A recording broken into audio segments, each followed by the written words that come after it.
സിഖ് വിരുദ്ധ കലാപക്കേസിൽ കോൺഗ്രസ് നേതാവ് സജ്ജൻ കുമാറിന് ജീവപര്യന്തം ശിക്ഷ.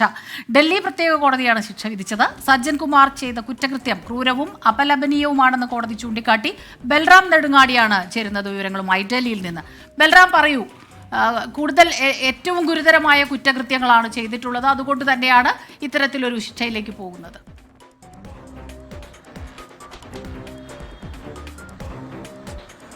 സ്മിത, തീർച്ചയായും ഏറെ ഗുരുതരമായ മനുഷ്യ മനസാക്ഷിയെ തന്നെ ഞെട്ടിച്ച ഒരു ക്രൂരകൃത്യമാണ് സജ്ജൻ കുമാറിന്റെ ഭാഗത്തു നിന്നുണ്ടായത് എന്ന നിരീക്ഷണം തന്നെയാണ് കോടതിയും ഈ ശിക്ഷ വിധിച്ചുകൊണ്ടുള്ള വിധിയിൽ നടത്തിയിരിക്കുന്നത്.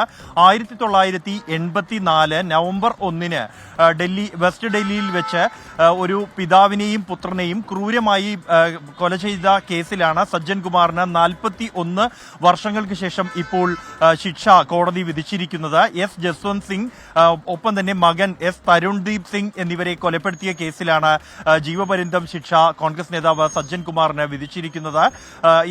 ഇവരെ കൊലപ്പെടുത്തിയ ആൾക്കൂട്ടത്തിന് നേതൃത്വം നൽകിയത് സജ്ജൻ കുമാർ ആണെന്ന സാക്ഷിമൊഴി പോലീസിന് ലഭിച്ചിരുന്നു. 1985 സെപ്റ്റംബർ 9 സജ്ജൻ കുമാറിനെതിരെ FIR രജിസ്റ്റർ ചെയ്യുന്നത് എങ്കിൽ പോലും അന്വേഷണം 30 വർഷത്തോളം മുടങ്ങിക്കിടക്കുകയായിരുന്നു. പിന്നീട് 2015 പ്രത്യേക അന്വേഷണ സംഘമാണ് ഈ കേസ് ഏറ്റെടുത്ത് അന്വേഷണം നടത്തുകയും സജ്ജൻ കുമാറിനെതിരായ തെളിവുകൾ, സാക്ഷിമൊഴികൾ ഉൾപ്പെടെ സമർപ്പിക്കുകയും ചെയ്തത്. 2 ആഴ്ച മുമ്പ് സജ്ജൻ കുമാർ കുറ്റക്കാരനാണെന്ന് ഡൽഹിയിലെ പ്രത്യേക കോടതി കണ്ടെത്തിയിരുന്നു.